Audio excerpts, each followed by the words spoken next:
कृष्णा बच्चों, आज मैं आप लोगों के लिए क्लास 10th के लिए ऊष्माग्राही तथा ऊष्माउन्मोची अभिक्रिया लेके आए हैं, जिसमें हमें समझना है इस सेंटेंस यानी उस शब्द से ही आपको पता चल रहा होगा ऊष्माग्राही क्या है। यानी जिसमें कोई भी अभिक्रिया होने के लिए या आदान प्रदान कोई भी रासायनिक या भौतिक अभिक्रिया होने के लिए हम ऊष्मा का क्या करते हैं, या तो देते हैं, यानी उस प्रक्रिया में या तो ऊष्मा ग्रहण करेगी और या तो ऊष्मा को बाहर निकालती है। तो जैसे मैं एक एग्जांपल लेता हूँ, बर्फ का पानी में बनना। अब बर्फ का पानी में बनने के लिए सबसे पहले हमें ये समझना है कि हमें तापमान यानी मीन्स टेम्परेचर को क्या करना पड़ेगा, बढ़ाना पड़ता है। जब टेम्परेचर बढ़ाएंगे बर्फ क्या होगी, धीरे धीरे पिघलकर लिक्विड अवस्था यानी तरल पदार्थ पानी में कन्वर्ट हो जाती है। दूसरा, ऊष्माउन्मोची के लिए जिसमें ऊष्मा बाहर निकले, जिसमें ऊष्मा हमें बाहर निकालना है। तो ऊष्मा बाहर निकलने के लिए ठीक उसी का रासायनिक प्रक्रिया या भौतिक परिवर्तन दो तरीके से, जैसे मैंने अभी बताया कि पानी का बर्फ में बनना और बर्फ का पानी बनना और बर्फ का पानी में बनना, दोनों अभिक्रियाओं में दो अभिक्रियाएं एक साथ हो रही है।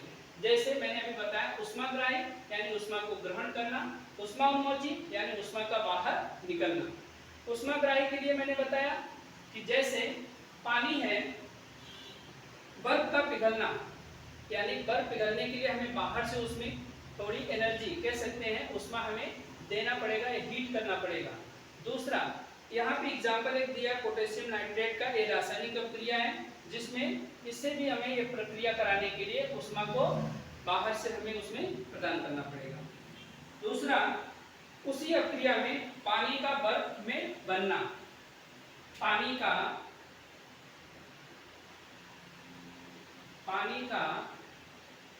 बर्फ में बनना, ये भौतिक अभिक्रिया है। कौन सी भौतिक अभिक्रिया है। लेकिन अगर मैं इसमें पूछूं कि कौन सी अभिक्रिया है, तो पानी का बर्फ में बनना, पानी बर्फ में बनने के लिए इसको ऊष्मा क्या करना पड़ेगा, बाहर निकालना पड़ेगा। यानी जैसे जैसे हम हीट करेंगे उसमें से पानी क्या होगा, टेम्परेचर बढ़ेगा। तो इस अभिक्रिया को हम कह सकते हैं ऊष्मा उन्मोची, ऊष्मा उन्मोची अभिक्रिया।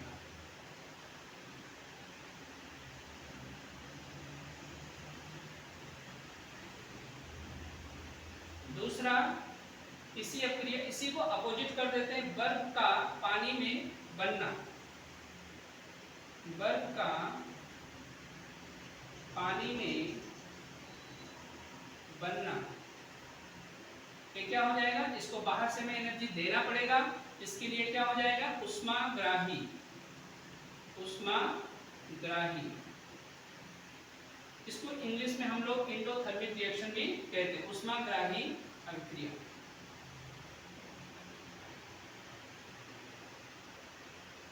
इसके लिए छोटा सा एक एग्जांपल लेते हैं, जैसे कैल्शियम कार्बोनेट। फॉर एग्जांपल में कैल्शियम कार्बोनेट CaCO3 जब ये ब्रेक होता है, मीन्स इसको हीट करते हैं, गर्म करते हैं, तो ये आपका बन जाता है CaO कली चूने में और प्लस CO2 यानी कार्बन डाइऑक्साइड इसमें से बाहर निकलती है। तो कौन सी अभिक्रिया हो जाएगी, ऊष्माग्राही, ऊष्माग्राही अभिक्रिया।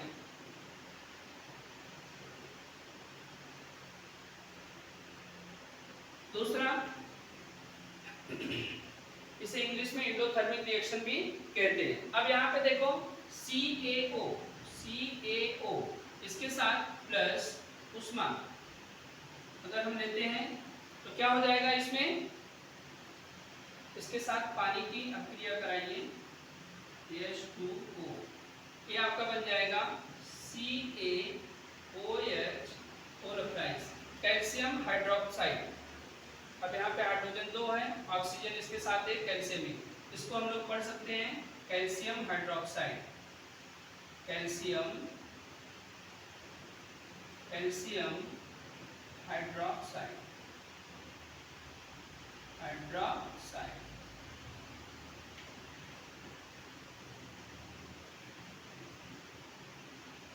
Calcium hydroxide. अब इसमें आप देखेंगे ये ऊष्माग्राही है, लेकिन ये कौन सी अपक्रिया है? ऊष्मा उन्मोची अपक्रिया है, क्योंकि इसमें कैल्शियम ऑक्साइड के साथ पानी क्या हो रहा है?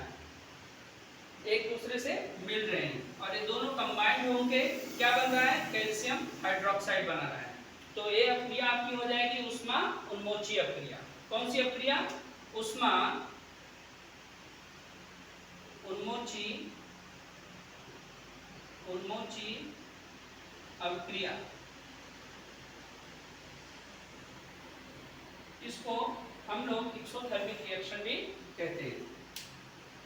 नेक्स्ट आपका एक टॉपिक है रासायनिक अपक्रिया की दर के परिणाम पर रहने वाले घटक, यानी उसमें कौन कौन से घटक प्रभावित करते हैं। वैसे मुख्यतः देखा जाए तो दो टाइप के प्रभाव हमें देखने को मिलते हैं। एक होता है तापमान का, दूसरा होता है प्रेशर यानी दाब का। अब इन अपक्रियाओं में या तो ताप का प्रभाव पड़ेगा और या तो दाब का प्रभाव पड़ेगा। किसी भी जैसे ठोस वस्तु है तो हम चाहें तो उसको तापमान देकर उसके आकार में परिवर्तन कर सकते हैं। दूसरा, अगर कोई ठोस वस्तु है तो उस पर प्रेशर लगा के हम उसके जो मूल उसका आकार है उसमें कुछ चेंजेस भी ला सकते हैं। तो इन अपक्रियाओं में सबसे पहले हमें समझना है अपकारकों के कणों का आकार, जो आपके बुक में दिया है। अपकारकों के कणों का आकार, कण क्या होते हैं? देखो, कोई भी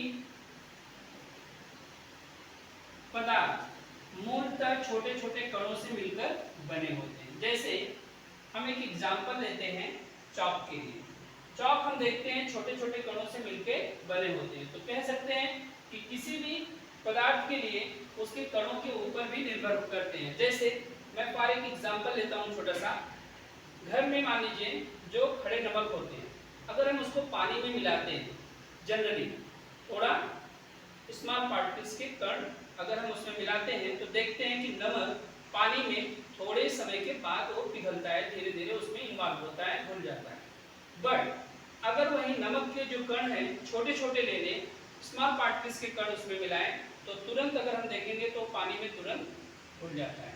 यानी इसका मतलब क्या हो गया कि किसी भी अपक्रिया के लिए उसमें कणों का आकार उसके ऊपर निर्भर करता है। दूसरा जो टॉपिक है आपने हमें देखना है अपकारकों की सांद्रता। सांद्रता क्या होती है? कुछ ऐसे पदार्थ होते हैं जो जल्दी उसमें अपक्रिया में तुरंत सहभाग होते हैं और कुछ अपक्रियाएं ऐसी होती हैं जो थोड़े समय के उपरांत तो अपक्रिया होती है। जैसे यहाँ पे एक एग्जांपल है, हम देखेंगे कैल्शियम कार्बोनेट के साथ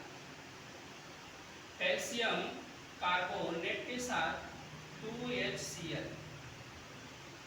अब ये आपका क्या बन जाएगा? CaCl2 calcium chloride plus H2O पानी और plus CO2 carbon dioxide gas बनेगा। देखिए कैल्शियम है और यहाँ पे 2Cl है, तो इसके साथ अटैच हो जाएगा, यानी Cl के साथ कैल्शियम यानी कैल्शियम क्लोराइड। इसे हम क्या कहेंगे?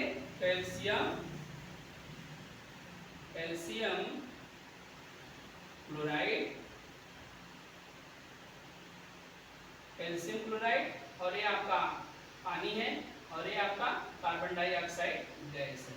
तो गैस के लिए हम सिंबल ऊपर की तरफ तीर का निशान दिखा सकते हैं, जो अपक्रिया में मतलब कार्बन डाइऑक्साइड गैस बाहर निकल रही है। और ये तीर का निशान क्या रिप्रेजेंट करता है? किसी भी अपक्रिया की गति की दिशा को प्रदर्शित करता है। ध्यान रखना इसको, जो बीच में तीर का निशान होता है ये अपक्रिया की गति की दिशा को प्रदर्शित करता है। तो मैं इस छोटे से एग्जाम्पल के माध्यम से मैंने अपक्रिया के बारे में आप लोगों को बताने की कोशिश की। उम्मीद करता हूँ कि आप लोगों को समझ में आया होगा। अगला वीडियो में हम आपको कुछ और टॉपिक, नए टॉपिक लेके आएंगे और समझाने की कोशिश करेंगे। आज के लिए जय श्री कृष्ण, जय हिंद।